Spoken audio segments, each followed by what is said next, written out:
हमसे कर रहे हैं, हम सब देखे हुए हैं। तो यह लघु जलधि तरति कति बारा, इतना कहा तो देखिए ब्रह्मा जी के अवतार जामवंत जी ने जैसे ही बात छेड़ी तो महादेव के अवतार हनुमान जी महाराज ने बात को आगे बढ़ा दिया कि अस सुनि पुनि कह पवन कुमारा। पवन कुमार ने कहा, जानते हैं क्यों पवन कुमारा? क्योंकि पवन तनय बल पवन समाना। यह समुद्र को पवन कुमार ने हनुमान जी महाराज ने एक बार पार किया है। तो हनुमान जी महाराज का कहना तो और बनता है। और हनुमान जी महाराज कहते हैं, प्रभु आप इस समुद्र की बात कर रहे हैं, यह समुद्र आपको बड़ा लग रहा है? अरे प्रभु यह समुद्र तो जानते हैं न जाने कब का सूख गया है, बहुत पहले ही ये सूख गया था और केवल आपके प्रताप से सूख गया था प्रभु, केवल आपके प्रताप से। कैसे? बोले तब प्रताप बड़वानल भारी।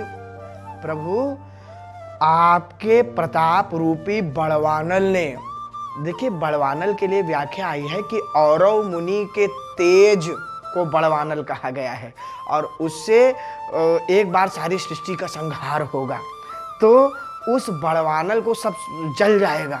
तो वही कहा कि है तो जिसका भी तेज हो प्रभु के तेज से ही तो निकला हुआ है सारा तेज। तो कहा प्रभु आप इस समुद्र की बात कर रहे हैं, ये समुद्र तो ना जाने कब का सूख गया है, ये तव प्रताप बड़वानल भारी, सोखे प्रथम पयो निधि बारी। इस आपके बड़वानल ने, अग्नि ने पहले ही समुद्र को सूख लिया था, मालूम है आपको? तो सबने कहा अरे अगर पहले से ही समुद्र को सूख लिया था तो फिर ये फिर से कैसे आ गया ये?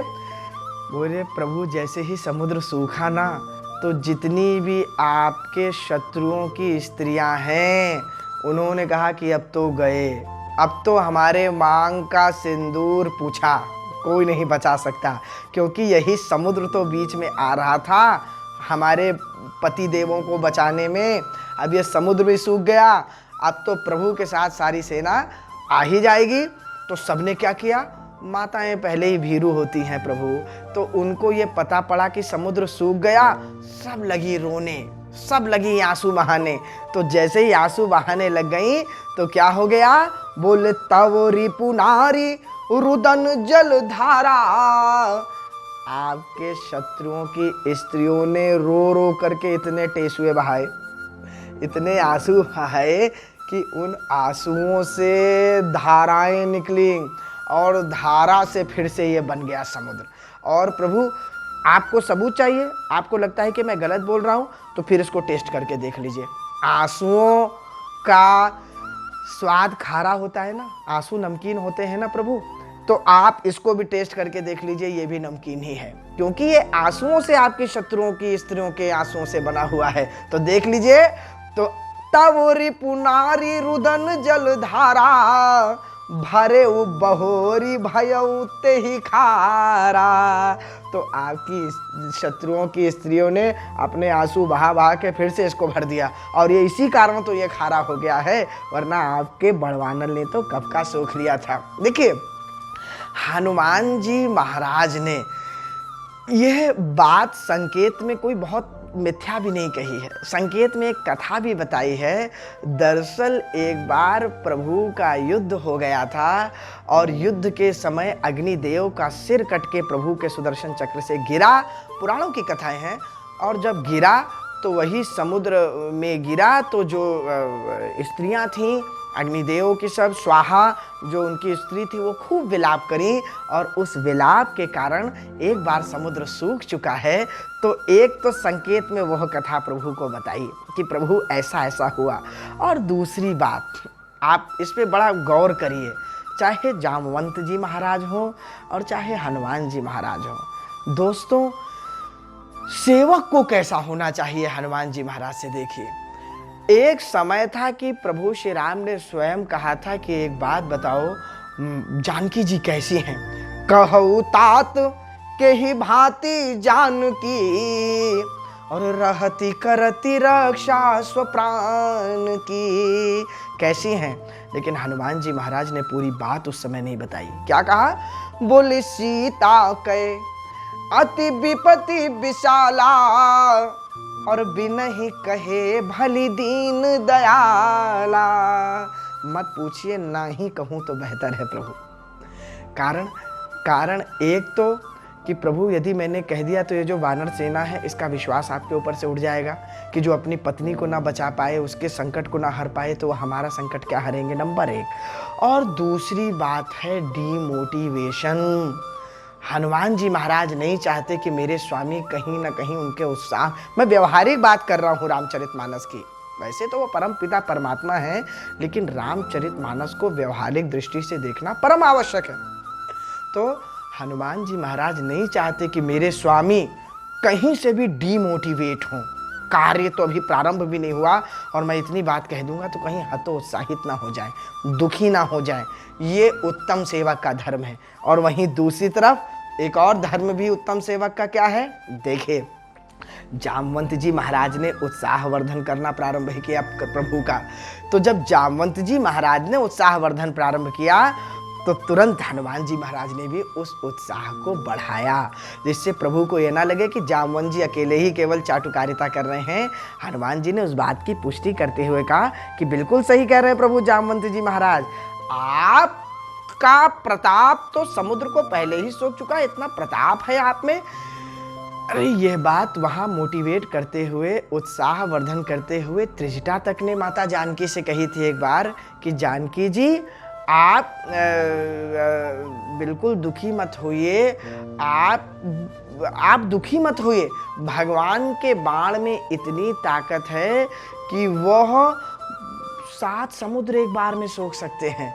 तो कहने का अर्थ है कि त्रिजटा ने भी कहा था राघव बाण एक ही समुद्र 7 सोखे हैं। तो 7 समुद्र को सोखने के लिए भगवान का एक बाण ही काफी है। उत्साह बना रहना चाहिए जीवन में, यही बात। और आप सोचेंगे अरे प्रभु को ये उत्साह देंगे वानर भालू, कैसी ये बात आप कर रहे हैं। मित्रों, इस जीवन में कोई ऐसा नहीं है इस संसार में जिसको अच्छे वचन प्रिय ना लगते हों, जिसको कभी उत्साह की आवश्यकता ना पड़ती हो। कोई ऐसा नहीं है जो कभी हतोत्साहित ना हुआ हो। उस समय ये आवश्यक नहीं है कि आपका पद क्या है, आपका संबंध उनसे क्या है, आपकी आयु उनके सामने क्या है। उस समय आपके 2 मीठे वचन उत्साह के, सामने वाला कितना बड़ा है, कितना उसका महत्व है, इस बात से फर्क नहीं पड़ता। आपके 2 मीठे उत्साह के वचन उसके अंदर ऊर्जा भर सकते हैं। इसका उदाहरण बहुत सुंदर दोहावली में गोस्वामी जी ने दिया कि सूर्य भगवान को देखिए। सूर्य भगवान क्या करते हैं, वो जल बरसाते हैं। वर्षा सूर्य भगवान के कारण ही तो होती है। वही तो बरसत करसत, जल को करसत माने खींचना, खे भी हैं। तो बरसत करसत आप जल, उस जल को, वर्षा को बरसाने वाले, उस जल को प्रदान करने वाले और खींचने वाले सूर्य भगवान, वो बरसत करसत आप जल, लेकिन हर्षत अर्घनि भानु। लेकिन वही सूर्य भगवान जब सुबह हम आप जैसे छोटे मोटे लोग भगवान को सूर्य नमस्कार करते हुए जल चढ़ाते हैं ना, अर्घ्य का, क्या हैसियत उस अर्घ्य के लोटे के जल की। जो सारी सृष्टि को जल प्रदान कर रहा हो वो हर्षित हो जाते हैं। किस बात से, केवल हर्षत अर्घन भानु। तो तुलसी चाहत साधु सुर, सब स्नेह सन्मान। चाहे बड़ा हो या छोटा हो, चाहे साधु हो या देवता हो, सब सम्मान के भूखे होते हैं। सब प्रेम और सम्मान किसे नहीं चाहिए। उत्साहवर्धन हर व्यक्ति को चाहिए, दिलासा तसल्ली हर व्यक्ति को चाहिए।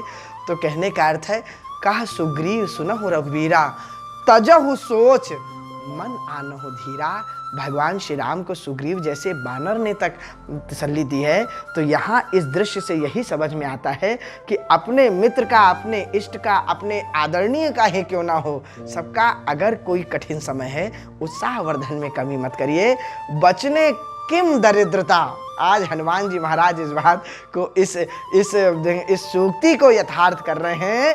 कह रहे हैं कि तव प्रताप बड़वानल भारी, और सोखे वो प्रथम पयोनिधि बारी। तब रिपुनारी रुदन जलधारा, भरऊ भरे बहोरी भरे ते ही खारा, तो सुनी अति उकुति पवन सुत केरी।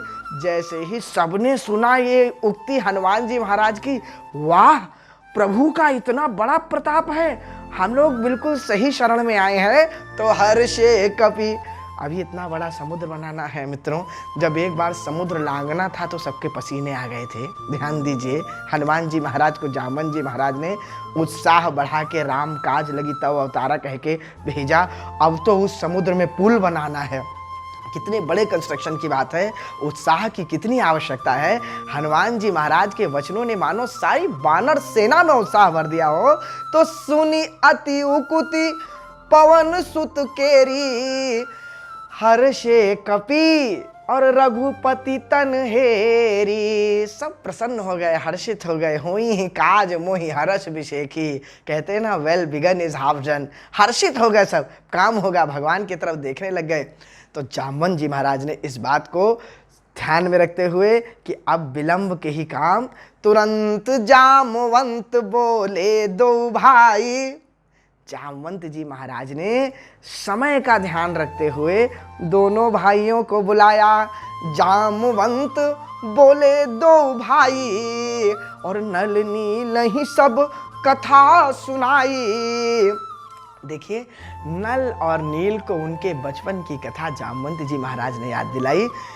नल विश्वकर्मा जी महाराज के पुत्र हैं, कल हम लोगों ने चर्चा किया, और नील जैसा वाल्मीकि रामायण में उल्लेख है कि अग्निदेव के पुत्र हैं, किंतु दोनों की माता धृताची हैं। तो इससे यह बात अनुमान लगाते हैं संत महात्मा सब कि हो सकता है कि नील और नल, नील अग्निदेव के तेज से उत्पन्न हुए हों और विश्वकर्मा जी के तेज से नल उत्पन्न हुए हों। माता धृताची हैं दोनों की। तो ये कथाएं हैं। तो मित्रों, बंधुओं, दोनों को श्राप मिला हुआ था ऋतुध्वज नाम के ऋषि जी का। क्या करते थे ये दोनों? नटखट थे। तो नटखट होने के कारण ये लोग, जब ऋषि मुनि तपस्या किया करते थे ना, तो चुपचाप उन ऋषि मुनियों के शालिग्राम उठा करके और फेंक दिया करते थे जल में। तो जब शालिग्राम भगवान को फेंक दिया करते थे, ऋषि मुनि सब क्रोधित होने लग गए। तो उन्होंने कहा कि प्रभु, ये शालिग्राम फिर हम ढूंढते रहते हैं, हमारी पूजा नष्ट करते हैं ये लोग, तो जाइए हम इन दोनों को यह श्राप देते हैं कि यह लोग, क्योंकि उनको यह थोड़ी मालूम था कि आगे जाकर के ये पत्थर भी, क्योंकि शालिग्राम भी तो भगवान पाषाण ही होते हैं। तो उन्होंने कहा कि जो भी पत्थर अब फेंकोगे तो तुमको वो डूबेंगे नहीं। आज वही शालिग्राम चारों तरफ दिख रहे हैं। शालिग्राम भगवान ही तो तैरेंगे समुद्र में, क्योंकि सबके सब शालिग के ऊपर राम नाम लिखा होगा। तो क्या हुआ? बोले नल नील ही सब कथा सुनाई। आपको बचपन में जो श्राप मिला था वो वरदान के रूप में अभी उपयोग होना है। तो राम चरण पंकज उर राम प्रताप सुमिरी मन माही। भगवान के प्रताप को सुमिरन करके, क्यों? क्योंकि समुद्र ने भी यही कहा था। क्या कहा था? कि मैं पुनि उर्धरि प्रभु प्रभुताई, करी हूँ बल अनुमान सहाई। और प्रभु, यह जो नाथ नील नल कपि दो भाई, तिन्ह के परस किए गिरि भारे, और तरी हई जलधि प्रताप तुम्हारे। प्रताप तो आप ही का रहेगा ना, ये तो जलधि में पाषाण आप ही के प्रताप से सहरेंगे। अभी हनुमान जी महाराज ने भी कहा कि तव प्रताप बड़वानल भारी। होना तो सब प्रभु के प्रताप से ही है। तो कहा ऐसा है कि वही राम प्रताप सुमीरी मन माही, करहु सेतु प्रयास कछु नाही। आप तो केवल प्रयास करिए, करना न करना, सेतु बनना न बनना, ये प्रभु के ऊपर छोड़ दीजिए। प्रयास माने हम लोग भी, एक कहावत है, try for the best and prepare for the worst. प्रयास करिए बेस्ट के लिए और तैयार रहिए वर्स्ट के लिए। यहाँ पे देखिए, इस प्रयास कहने का अर्थ है हम और आप अपने जीवन में केवल हर कार्य का प्रयास ही कर सकते हैं। कर्मण्येवाधिकारस्ते मा फलेषु कदाचन। कहने का अर्थ है हम लोग कुछ कर नहीं सकते केवल प्रयास के बिना, उसका फल देना, उसका रिजल्ट देना, सेतु बनेगा कि नहीं बनेगा ये प्रभु के ऊपर छोड़ दें। हम और आप अपने कर्तव्य को करें और कर्तव्य करने का प्रयास केवल करते रहें। यही बात जामवंत जी कह रहे हैं कि राम प्रताप सुमीरी मन माही और करहु सेतु प्रयास कछु नाही। अब करिए और क्या करो, बोल लिए कपिन कर बहोरी। अब नलिनी ने कहा कि सेतु तो हम बना दें, लेकिन भैया इतना बड़ा सेतु हम दोनों भाई कैसे करेंगे, हमको सहायता की आवश्यकता है, मैन पावर की आवश्यकता है।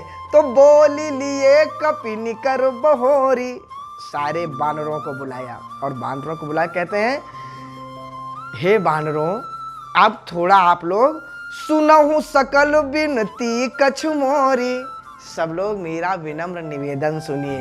मंत्री हैं, आदेश दे देते, निवेदन करने की क्या आवश्यकता है, इसलिए आवश्यकता है कि बानर भालू में से कुछ लोग ऐसा सोच सकते थे या नहीं भी सोचते। मैं व्यवहारिक दृष्टि बता रहा हूँ भैया, जिसका जब कोई काम नहीं होता ना और उस काम को करने को कहा जाता है तो अवश्य विनय पूर्वक विनम्रता से उस कार्य को कहिए।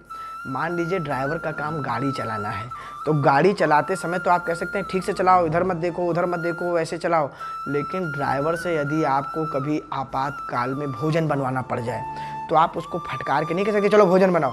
वो कह देगा कि देखो मेरा काम ड्राइवरी करना है, वहाँ आप मुझे कहिए कहाँ चलना है क्या नहीं चलना, लेकिन भोजन बनाना मेरा काम नहीं है। तो जब किसी के कार्य क्षेत्र से अलग कार्य करने को आप कहें तो अवश्य ये बात है कि उससे विनम्रता पूर्वक कहिए, अधिकार से आप नहीं कह सकते वो काम। तो बानर सेना यहाँ माता जानकी को खोज के और युद्ध करने के लिए आई थी। कोई मजदूर तो थे नहीं, वो कंस्ट्रक्शन जानते हैं, ईंटा गारा जोड़ना। तो जब मजदूरी का काम यहाँ पे आ गया सीधे सीधे, तो जामवंत जी महाराज हाथ जोड़ते कह रहे हैं कि आप लोग मजदूर नहीं हैं कहीं से कहीं तक, लेकिन आज भगवान के कार्य के लिए हम लोगों को यह भी करना पड़ सकता है। और अगर यह भी करना पड़ सकता है तो यह भी कर लीजिए कि सुनहु सकल बिनती कछु मोरी। क्या करना है, बोले सबसे पहले राम चरण पंकज उर धरऊ। भगवान के चरणों को अपने हृदय में धारण कर लीजिए, और जब हृदय में धारण कर लेंगे ना तो सारे काम आसान हो जाएंगे। राम चरण पंकज उर धरऊ और कौतुक एक भालू कपि करहु। और एक कौतुक करना है, केवल पुल बनाना है इतना बड़ा, ये आपको कौतुक लग रहा है। देखिए यही बात जामवंत जी महाराज ने पहले हनुमान जी महाराज से भी कही थी, और यही बात जामवंत जी महाराज आज बानर सेना से कह रहे हैं कि चाहे कितना बड़ा काम भी क्यों ना कर दो, लेकिन सारे बड़े काम केवल कौतुक ही हैं, क्योंकि करने वाले तो वो प्रभु हैं। हम सब लोग कौतुक लागी संग कपि सेना, हम लोग तो पहले ही कौतुक करने के लिए हैं। तो इसलिए भगवान को सुमिरन करिए, करने वाले वो प्रभु अंदर हैं, वो आपसे करवाएंगे, और हमको आपको केवल मस्ती मजाक करना है, कौतुक में काम, कौतुक करना है। सब कौतुक हो रहा है, कौतुकी है प्रभु, कौतुक करवाने वाले। तो देखिए एक और भी इसका ये है कि देखिए बानरों को उछलना कूदना पत्थर उठाना ये सब उनको मस्ती मजाक बहुत अच्छा लगता है। तो जामवंत जी ने यही कहा कि ऐसा करिए कि आप लोगों के कौतुक का मस्ती का काम आया है, तो राम जिससे क्या है कभी कभी गंभीर काम मस्ती मजाक में कराएंगे ना तो और अच्छे से हो जाता है।